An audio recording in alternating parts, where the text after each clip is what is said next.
We have to be very careful about what we say and what we put out there. I completely disagree. We have to be brave. We have to be very careful about what we say and what we put out there. I completely disagree. We have to be brave. So many things have happened, it's hard to keep up. I agree. It's a lot to cover. 네, 안녕하세요. 오늘 저희와 함께 정말 뜨거운 현안 속으로 한번 깊숙이 들어가 보시죠. 네, 안녕하세요. 그 김건희 여사 특검팀 있잖아요. 거기 파견된 검사 40명이 갑자기 복귀하겠다. 이런 집단 의사를 밝혔다는 소식 아마 들으셨을 거예요. 네, 저도 들었습니다. 상당히 좀 놀라운 소식이었죠? 이게 그냥 뭐랄까 해프닝으로 넘길 일이 아닌 것 같습니다. 검찰 조직의 운명이 걸린 검찰개혁 법안 처리하고 딱 맞물려서 터져 나온 거라서요. 아주 의미심장한 사건이죠. 맞습니다. 시점이나 그 맥락을 보면 단순한 문제는 아니죠. 오늘 저희가 그래서 김어준의 뉴스공장, 또 박시영 TV, 강성범 TV, 매불쇼 같은 여러 유튜브 채널들, 그리고 언론 보도들을 쭉 한번 훑어봤습니다. 이 사건의 진짜 배경이 뭔지, 또 어떤 의미가 있는지 좀 파헤쳐 보려고요. 네. 그리고 지금 진행 중인 다른 특검들이 있잖아요. 내란 음모 의혹이라든가 최상병 사건 특검, 이건 또 어떻게 되어가는지, 그리고 또 요즘 논란의 중심에선 어떤 부장판사 이야기도 있더라고요. 아, 네. 그 부분도 참 시끄럽죠. 네, 이런 복잡하게 얽힌 상황들을 하나씩 좀 풀어보려고 합니다. 도대체 지금 대한민국 사법 시스템, 특히 검찰이란 법원을 둘러싸고 무슨 일이 벌어지고 있는 걸까요? 네. 이게 겉으로만 보면 검사들이 수사기소 분리라는 검찰개혁 방향하고 패검에서 하는 업무 방식이 좀 달라서 혼란스럽다. 이렇게 말하는 것 같지만요. 네, 표면적인 이유는 그렇죠. 그렇죠. 근데 그 속을 좀 들여다보면 훨씬 복잡한 문제가 얽혀 있는 것 같아요. 검찰개혁에 대한 어떤 조직적인 반발 심리랄까? 조직적인 반발. 네, 그런 것도 보이고요. 또 현재 진행 중인 아주 중요한 수사들 있잖아요. 여기에 미칠 영향. 더 나아가서는 사법부 전체에 대한 국민적 불신 문제까지 여러 층위가 겹쳐 있는 거죠. 정말 복합적이네요. 네, 그래서 오늘 이 시간 여러분께서 이 복잡한 사안의 핵심을 좀 명확하게 파악하실 수 있도록 저희가 중요한 정보들을 하나하나 짚어드리겠습니다. 좋습니다. 자, 그럼 먼저 검사 40명, 이 집단 복귀 요청 이야기부터 좀 더 자세히 들여다보죠. 네. 이들이 내세운 표면적인 이유가 아까 말씀하신 것처럼 검찰개혁의 큰 방향, 수사 따로, 기소 따로. 이거 하고. 그렇죠. 수사, 기소 분리 원칙. 네. 근데 특검에서는 수사부터 기소, 또 재판에서 공소 유지까지 다 하잖아요. 이게 서로 안 맞아서 혼란스럽다, 이거였죠. 네, 그게 공식적인 이유였습니다. 근데 이 발표 시점이 참 공교롭다고 해야 할까요? 검찰청을 아예 없애는 내용, 그걸 담은 정부조직법 개정안이 국회 본회의를 통과하고 국무회의 의결만 딱 남겨둔 바로 그 시점이었거든요. 맞습니다. 바로 그 타이밍 때문에 많은 분석가들이 이걸 단순한 혼란 표명으로 보지 않는 거죠. 그렇죠. 이건 검찰개혁에 대한 조직적인 반발이다. 심지어는 거의 항명에 가까운 행위 아니냐 이런 해석까지 나오고 있습니다. 항명이라 상당히 강한 표현인데요. 네, 과거의 판사들이 외부 압력에 맞서서 사법 정의를 지키려고 집단 행동을 했던 사법파동이라는 게 있었잖아요. 네, 기억납니다. 그것과는 성격이 좀 다르다 이런 비판이 나오는 이유입니다. 특히 이번에는 국민적 관심이 정말 집중된 김건희 여사 특검 수사를 진행하던 검사들이 이런 행동을 했다는 점. 네, 바로 그 점이죠. 그래서 마치 그 수사를 볼모로 삼아서 조직의 입장을 관찰시키려는 거 아니냐 이런 비판적인 시각이 상당히 강합니다. 표현 자체도 좀 그렇지 않아요? 뭐 직접적으로 개혁 반대한다, 불만 있다 이게 아니고 혼란스럽다 이렇게 좀 애매하게 표현했단 말이죠. 맞아요. 약간 모호하죠. 이것도 혹시 여론의 비난은 좀 피하면서 그래도 조직 내부의 불만은 전달하려는 뭐랄까 개상된 방식일 수 있다는 분석도 있더라고요. 네, 충분히 그렇게 볼 여지가 있다고 생각합니다. 하지만 뭐 어떤 의도였든 간에요. 이런 식의 집단 행동은 결국 특검 수사의 공정성에 대한 의심만 낳고요. 그렇죠. 국민들이 보기엔 좀 네, 검사 개개인의 직업 윤리에 대한 국민적 불신만 키울 뿐이죠. 앞으로 이분들이 남은 수사나 공소 유지를 과연 제대로 성실하게 할 것인가 이런 의구심이 커질 수밖에 없지 않겠습니까? 하긴 그렇겠네요. 헌법에도 나와 있듯이 공무원은 국민 전체에 대한 봉사자고 또 정치적 중립을 지켜야 하는데 이번 행동은 그런 공직자의 기본 자세를 좀 잊은 처사 아니냐 이런 비판에서 자유롭게 어려워 보입니다. 여러분께서도 한번 판단해 보시면 좋겠습니다. 이 검사들의 행동이 정말 제도적인 모순 때문 어쩔 수 없이 나온 목소리일지 아니면 조직의 이익을 지키기 위한 어떤 움직임일지 네, 중요한 질문이죠. 이 판단이 여러분이 관심을 갖고 지켜보는 김건희 특검뿐 아니라 다른 여러 중요 사건들의 향방에도 영향을 미칠 수 있는 그런 문제인 것 같습니다. 맞습니다. 자, 이런 검찰 내부의 논란 속에서도요. 다른 주요 특검 수사들은 정말 쉴 틈 없이 진행되고 있습니다. 먼저 김건희 특검 상황부터 좀 볼까요? 네, 김건희 특검. 지금 수사가 여러 방향으로 동시에 진행되고 있죠? 네, 특히 자생한방병원 관련해서는 그 이원모 전 대통령실 인사비서관 부인 신모 씨, 피의자 신분으로 소환됐다고 하죠. 네, 맞습니다. 신 씨는 자생한방병원 이사장의 둘째 딸인데 회사 돈을 빼돌린 혐의, 즉 횡령이죠. 그리고 회사에 손해를 끼친 배임 혐의를 받고 있습니다. 근데 특검이 주목하는 지점은 이게 단순 개인 비리가 아닐 수도 있다는 거죠. 그렇죠. 그럴 가능성을 보고 있는 것 같아요. 자생한방병원 측에서 약 125억 원 규모의 비자금을 만들었고 이 돈 중 일부가 혹시 윤석열 대통령 부부 측에게 흘러 들어간 건 아닌지 이걸 의심하고 있다는 거죠. 125억 원이요. 액수가 상당한데요. 네. 그리고 또 대통령직 인수위원회 시절에 자생한방병원 측이 윤 대통령 측에 비공식 사무실을 제공했다. 이런 의혹도 수사 대상이고요. 아, 그 사무실 제공 의혹도 있었죠? 네.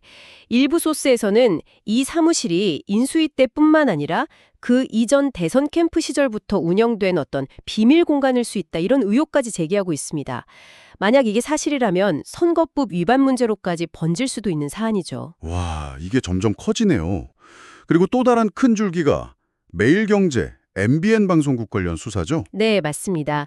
장대환 매경회장의 부인이 최근에 압수수색을 받았죠. 네. 과거에 MBN이 자본금을 좀 부정한 방법으로 채웠던 문제 때문에 6개월간 방송 못하게 되는 업무정지 처분을 받았었잖아요. 네, 행정처분이었죠. 근데 이 처분을 피하려고 김건희 여사의 친구이자 당시 국가교육위원장이었던 이배용 씨, 이분을 통해서 김 여사에게 부탁을 했고 그 결과 항소심 재판에서 MBN에게 유리하게 판결이 뒤집혔다. 이런 의혹인 거죠. 만약에 이 MBN 관련 의혹이 사실로 밝혀진다면요.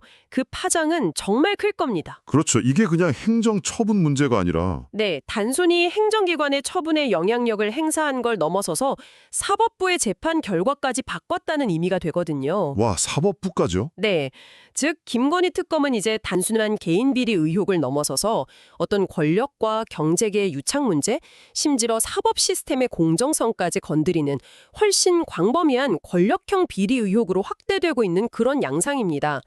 여러 소스들을 종합해보면 이 특검이 단편적인 사건들을 넘어서 어떤 시스템적인 영향력 행사 가능성까지 들여다보고 있다 이렇게 볼 수 있겠습니다. 정말 파장이 어디까지 갈지. 자, 다음으로 내란 음모 의혹 특검 상황도 좀 보죠. 이것도 긴박하게 돌아가고 있어요. 네, 그렇죠.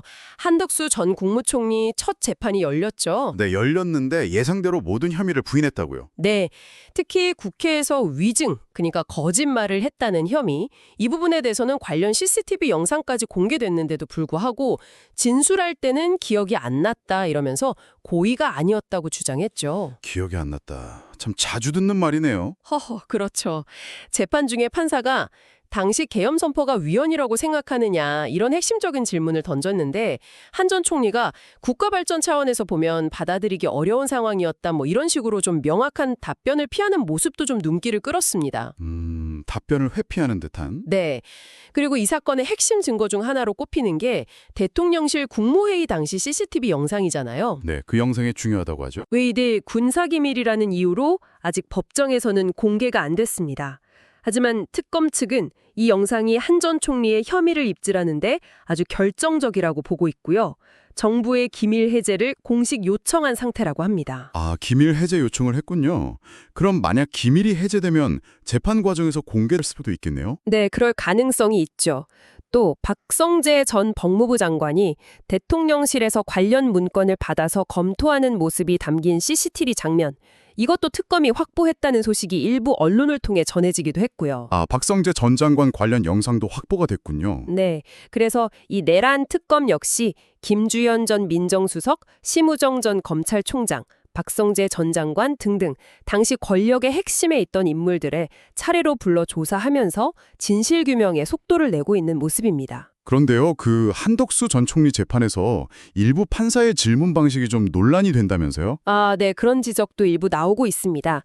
예를 들면 결과 발생을 방지해야 할 지위가 있다는 걸 아시죠? 라거나 문서를 보관하는 행위를 직권 행사로 볼 수 있느냐 이런 질문들이요. 네. 이게 마치 변호인이 할 법한 질문을 판사가 먼저 던지는 듯한 모습이다. 그래서 재판의 공정성 자체에 좀 의문을 제기하는 목소리도 있습니다. 재판 과정 자체에 대한 논란이군요. 네, 그런 지적들이 나오고 있는 건 사실입니다. 재판의 진행 방식이나 질문 하나하나가 큰 관심을 받는 그런 상황이죠. 자, 한편 최상병 특검 관련해서도 움직임이 있었죠? 네, 최상병 특검 심우정 전 검찰총장이 피의자 신분으로 소환됐습니다. 네, 소환됐는데 이때 좀 논란이 된 장면이 있었어요. 특검 소속 검사 15명 정도가 나와서 심 전 총장을 뭐랄까 에스코트하듯 경호하듯 둘러싸고 이동하는 모습이 포착돼서요. 네, 그 장면 때문에 말이 많았죠. 특검 측에서는 청사 앞에 시위대가 있어서 물리적 충돌을 막기 위한 조치였다. 이렇게 해명하긴 했습니다만. 해명은 그랬지만 그렇죠. 이게 전직 검찰총장에 대한 너무 과도한 예우 아니냐, 혹은 검찰 특유의 어떤 조직 문화를 보여주는 거 아니냐, 이런 비판이 나왔습니다. 이것도 결국 특검 수사에 대한 국민들의 시선이 얼마나 날카로운지를 보여주는 사례라고 할 수 있겠습니다. 맞아요. 사소한 장면 하나하나에도 의미를 부여하게 되는 거죠. 네, 이렇게 여러 특검 수사가 동시에 진행되는 복잡한 상황 속에서요, 이 개별 사건들을 쭉 가로지르는 또 다른 중요한 흐름이 있습니다. 바로 사법부, 즉 법원에 대한 깊은 불신입니다. 사법부 불신 문제. 이것도 심각하죠. 네, 특히 과거에 직권남용 같은 혐의로 기소됐던 윤석열 대통령의 구속이 적법한지를 다시 판단해달라는 청구, 구속적부심이라고 하죠. 이걸 기각했던 지귀현 부장판사 관련 논란, 이게 그 중심에 있습니다. 네, 정말 시끄러웠습니다. 최근에 대법원 윤리감사관실에서 이 지판사가 유흥주점에서 즉 변호사들한테 접대를 받았다, 뭐 이런 의혹들에 대해서 자체 조사를 하고 문제 없다 이렇게 결론을 내렸잖아요. 네, 결론은 그렇게 나왔죠. 근데 그 조사 과정이 너무 허술했다는 비판이 막 쏟아졌어요. 여러 소스에서 공통적으로 지적하는 문제점이 우선 지판사 본인 말만 듣고 결론을 내렸다. 이거 하고요. 본인 진술 위주로요? 네. 그리고 당시 술자리에 같이 있었던 변호사 2명 있잖아요. 이분들에 대한 조사가 제대로 이루어졌는지 좀 불분명하다는 점. 동석자 조사가 미흡했다. 네. 특히 그 유흥주점 접대 의혹 관련해서요. 윤리감사관실 발표 내용이 해당 법관, 그러니까 지판사가 자리에 있을 때는 여성 종업원이 동석한 사실이 없다. 이런 식이었거든요. 있을 때는 없다. 네. 이 표현이 굉장히 애매하다는 지적이 많아요. 그럼 지판사가 자리를 뜨고 난 후에는 동석했을 수도 있다는 거냐? 뭐 이런 해석의 여지를 남겨놓은 셈이니까요. 충분히 그렇게 해석될 수 있겠네요. 게다가 그 술집이 여성 접객원을 둘 수 없는 일반 음식점으로 등록해놓고 실제로는 불법 영업을 하는 곳이다, 이런 의혹 보도까지 나왔는데 이런 부분에 대한 조사가 좀 미흡했다는 비판도 있고요. 불법 용업 의혹까지 조사가 제대로 안 됐다면 심각한데요. 결정적으로 지판사가 윤 대통령의 구속 취소 청구가 제기된 날 같은 아주 민감한 시기에 사용하던 휴대전화를 교체한 사실까지 드러났어요. 휴대폰을 교체했다고요? 그 시점에? 네. 그래서 이거 증거를 없애려고 한 거 아니냐, 이런 의혹까지 불거진 상황입니다. 특히 바꾼 휴대전화 중 하나가 중국 브랜드인 샤오미 폰이라는 사실이 알려지면서 의혹이 더 커졌죠. 샤오미 폰이요? 굳이? 네. 왜 하필 구하기도 쉽지 않은 샤오미 폰으로 바꿨을까? 이런 의문이 자연스럽게 제기된 겁니다. 여러 소스에서 이 부분을 강하게 지적하고 있습니다. 참, 의혹이 꼬리에 꼬리를 무네요. 이런 일련의 상황 속에서 최근 이재명 대통령이 국무회의 자리에서 검찰의 무분별한 항소 문제를 정면으로 비판한 것도 좀 같은 맥락에서 주목할 필요가 있을 것 같아요. 맞아요. 그 발언도 있었죠. 1심에서 무죄가 선고된 사건에 대해서 검찰이 항소했을 때 실제로 2심에서 유죄로 뒤집히는 비율이 5%에 불과하다. 이런 통계를 언급했거든요. 5%요. 생각보다 훨씬 낮네요. 그렇죠. 그러면서 나머지 95%의 무죄 피고인들은 왜 항소심 또 상고심까지 거치면서 시간과 비용 또 정신적인 고통을 겪어야 하냐 이런 문제 제기였죠. 특히 경제적으로 어려운 서민들의 경우에는 그 고통이 더 크다는 점을 강조했고요. 네, 정말 맞는 말이죠. 이건 역시 어떻게 보면 검찰권 남용 문제와 더불어서 사법 시스템 전체의 공정성과 효율성에 대한 어떤 근본적인 질문과 맞닿아 있다고 볼 수 있습니다. 네, 오늘 저희가 특검팀 파견 검사 40명의 집단 반발이라는 사건을 딱 시작점으로 해서요. 김건희, 내란, 최상병 이 3대 특검의 주요 수사 상황들 그리고 또 사법부를 둘러싼 여러 논란까지 정말 정신없이 돌아가는 현안들을 깊이 있게 살펴봤습니다. 네, 정말 많은 일들이 동시다발적으로 벌어지고 있죠. 검찰 개혁이라는 이 거대한 시대적 요구 앞에서 검찰 조직 내부의 갈등, 또 각종 권력형 비리 의혹들, 그리고 법원에 대한 불신까지 이게 아주 복잡하게 얽혀 돌아가는 모습 여러분도 느끼셨을 겁니다. 네, 겉으로 드러나는 사건 하나하나 그 너머에는요. 검찰이라는 조직이 오랫동안 가져온 어떤 관행이나 문화, 또 우리 사법 시스템의 공정성과 신뢰성에 대한 근본적인 질문들, 그리고 권력과 정의 사이에서 벌어지는 아슬아슬한 줄다리기 같은 것들이 자리하고 있는 것 같습니다. 그렇죠. 이게 단순히 어느 한쪽의 정치적인 공방으로만 볼 게 아닌 것 같아요. 맞습니다. 우리 사회의 기반을 흔들 수도 있는 정말 매우 중요한 문제들이라고 생각합니다. 맞아요. 이건 그냥 뉴스 속 다른 사람들의 이야기가 아니라 바로 여러분, 우리 사회 전체의 정의와 신뢰에 관한 문제입니다.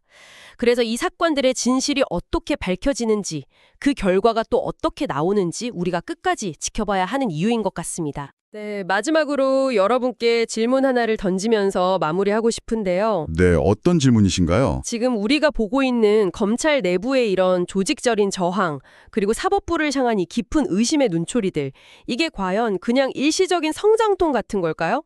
아니면 대한민국 시스템 깊숙이 자리 잡은 어떤 구조적인 문제들이 마침내 수면 위로 터져 나온 것일까요? 일시적인 현상이냐, 구조적인 문제의 발현이냐. 네. 현재 추진되고 있는 여러 개혁들이 과연 이런 뿌리 깊은 문제들까지 해결하고 국민의 신뢰를 되찾는 길로 나아갈 수 있을지 앞으로 계속해서 관심 있게 지켜봐야 할 대목인 것 같습니다. 네, 정말 중요한 질문을 던져주셨네요. 오늘 심층적인 분석 여기서 마무리하겠습니다. 다음에도 여러분의 지적 호기심을 자극할 흥미로운 주제로 다시 찾아뵙겠습니다. 네, 감사합니다. 고맙습니다.